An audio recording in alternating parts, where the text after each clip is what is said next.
Assalamualaikum warahmatullahi wabarakatuh. Kami dari kelompok 6 akan mempresentasikan proses transkripsi dan translasi dalam sintesis protein. Sebelumnya akan saya perkenalkan anggota dari kelompok 6. Yang pertama ada Orifa Intan Syahila, yang kedua ada Amanda Zaskia, yang ketiga ada saya sendiri yaitu Fahri Zulfikar Radita, yang keempat ada Nika Rizky Amelia, dan yang terakhir ada Delzea Shakila Zadrudi. Proses transkripsi replikasi DNA adalah proses pembentukan salinan identik dari DNA asli sebelum sel membelah agar setiap sel anak mendapatkan materi genetik yang sama. Proses ini terjadi di dalam inti sel, eukariota atau sitoplasma prokariota. Pertama, tahap inisiasi. Proses replikasi DNA dimulai dari origin of replication. Di sini enzim helikase berperan membuka untaian ganda DNA dengan memutuskan ikatan hidrogen antar pasangan basa nitrogen dan terbentuk struktur berbentuk Y yang disebut replication fork atau garpu replikasi agar untaian DNA yang telah terbuka tidak kembali menyatu. Protein SSB menempel pada untaian tunggal agar stabil. Selain itu, enzim topoisomerase atau DNA girase membantu mengurangi tegangan pada DNA di bagian depan garpu replikasi, sehingga proses pembentukan heliks berjalan baik. Yang kedua, tahap pembentukan primer. Setelah heliks terbuka, enzim primase membentuk potongan pendek RNA yang disebut RNA primer. Primer ini berfungsi sebagai titik awal bagi enzim DNA polimerase karena enzim tersebut tidak dapat memulai sintesis DNA dari nol. Primer RNA memberi ujung 3 OH yang diperlukan agar penambahan nukleotida baru dapat dimulai. Selanjutnya yaitu tahap elongasi, di mana setelah primer terbentuk, DNA polimerase 3 akan menambahkan nukleotida baru pada ujung 3 dari primer dengan arah 5 ke 3. Karena DNA bersifat antiparalel, pembentukan untaian baru terjadi dengan dua cara. Yang pertama ada leading strand yang disintesis secara kontinu mengikuti arah gerak garpu replikasi. Yang kedua ada hanging strand yang disintesis secara tidak kontinu karena arah sintesisnya berlawanan dengan arah pembukaan helix. Potongan-potongan pendek disebut fragmen Okazaki. Selanjutnya, DNA polimerase akan menambahkan nukleotida pada setiap fragmen hingga seluruh bagian DNA tersalin. Setelah fragmen Okazaki selesai, enzim DNA polimerase 1 akan menghapus primer RNA dan menggantinya dengan DNA baru.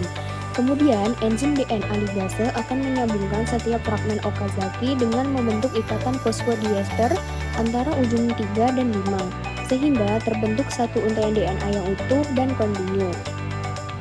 Selanjutnya yaitu ada proofreading dan terminasi. Selama proses sintesis, enzim DNA polimerase akan melakukan proofreading, yaitu memeriksa ulang pasangan basa yang baru terbentuk. Jika terjadi kesalahan, maka enzim akan memotong nukleotida yang salah melalui aktivitas eksonuklease dari 3 ke 5 dan menggantinya dengan nukleotida yang benar. Setelah itu, enzim-enzim replikasi dilepaskan. Dua untaian DNA baru terpisah dan masing-masing molekul DNA mengandung satu untaian lama dan satu untaian baru. Hasil akhir dari replikasi DNA yaitu terbentuknya dua molekul DNA ganda yang identik secara genetik dengan DNA asal. Proses translasi atau tahap kedua sintesis protein. Proses translasi merupakan tahap kedua dalam sintesis protein yang berlangsung setelah proses transkripsi selesai.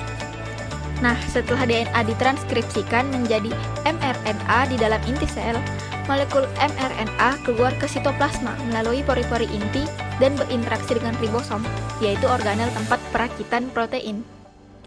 Translasi berfungsi untuk menerjemahkan urutan basa nitrogen pada mRNA menjadi urutan asam amino sehingga terbentuk rantai polipeptida, yaitu protein.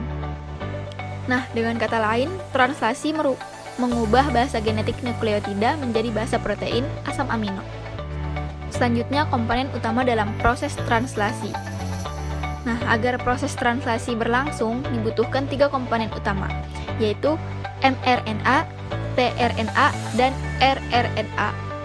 Yang pertama, messenger RNA atau mRNA. yaitu membawa informasi genetik dari DNA dalam bentuk kodon. Setiap 3 basa nitrogen mewakili satu asam amino. Yang kedua, transfer RNA atau tRNA, yaitu mengangkut asam amino ke ribosom, dan bagian antikodonnya akan berpasangan komplementer dengan kodon pada mRNA, memastikan kesesuaian asam amino yang ditambahkan. Yang terakhir, rRNA, yaitu ribosomal RNA. Bersama protein menyusun struktur ribosom dan mengatalisis pembentukan ikatan peptida antar asam amino. Proses translasi terdiri atas 3 tahapan utama, yaitu inisiasi, elongasi, dan terminasi. Pada tahap inisiasi, subunit kecil ribosom menempel pada ujung 5 mRNA dan bergerak hingga menemukan kodon start, yaitu HUG, yang berfungsi sebagai sinyal dimulainya translasi dan mengkode asam amino metionin. tRNA dengan antikodon UAC membawa metionin dan berikatan dengan kodon tersebut. Kemudian, subunit besar ribosom bergabung membentuk kompleks ribosom utuh. Tahapan ini sangat penting karena menentukan titik awal pembacaan kodon. Tahap berikutnya adalah elongasi, yaitu proses pemanjangan rantai polipeptida. Ribosom membaca setiap kodon secara berurutan dari arah 5 ke 3. tRNA yang membawa asam amino sesuai dengan kodon masuk ke situs A pada ribosom, sedangkan tRNA di situs P membawa rantai polipeptida yang sedang tumbuh. Enzim peptidil transferase membantu membentuk ikatan peptida antara asam amino baru dan rantai polipeptida yang telah ada. Setelah ikatan terbentuk, ribosom bergeser satu kodon ke depan dalam proses yang disebut translokasi. tRNA yang telah melepaskan asam aminonya keluar dari ribosom melalui situs E, sementara tRNA baru masuk ke situs A membawa asam amino berikutnya. Proses ini berlangsung berulang hingga seluruh kodon pada mRNA dibaca. Selanjutnya adalah hasil akhir. Ketika ribosom mencapai kodon stop yaitu UAA, UAG, atau UGA, proses translasi memasuki tahap terminasi. Kodon stop tidak memiliki pasangan tRNA sehingga faktor terminasi menempel pada situs A dan memicu pelepasan rantai polipeptida dari ribosom. Rantai polipeptida yang telah terbentuk kemudian dilepaskan ke sitoplasma untuk mengalami proses pelipatan atau folding yang akan membentuk struktur 3 dimensi sesuai dengan fungsinya sebagai protein. Hasil akhir dari translasi adalah terbentuknya protein fungsional yang berperan penting dalam berbagai aktivitas sel, seperti membentuk struktur sel, mempercepat reaksi biokimia dengan sebagai enzim, serta menjadi hormon atau komponen sistem imun.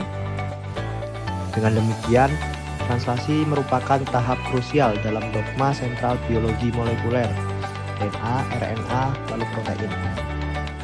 Kesalahan dalam proses ini seperti pembacaan kodon yang tidak tepat atau pelipatan polipeptida yang salah, dapat menyebabkan terbentuknya protein abnormal yang berpotensi menimbulkan gangguan fungsi sel atau penyakit genetik.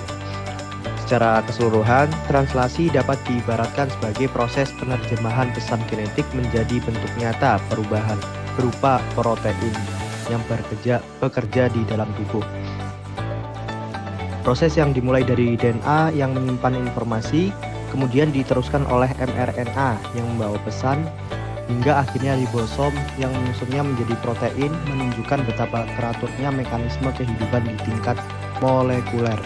Translasi bukan sekedar tahap teknis dalam biologi sel, melainkan inti dari bagaimana makhluk hidup dapat tumbuh, bereaksi, dan menjalankan berbagai fungsi kehidupannya. Baik, sekian dari kelompok kami yaitu kelompok 6. Kurang lebihnya mohon maaf. Wassalamualaikum warahmatullahi wabarakatuh. Terima kasih teman-teman.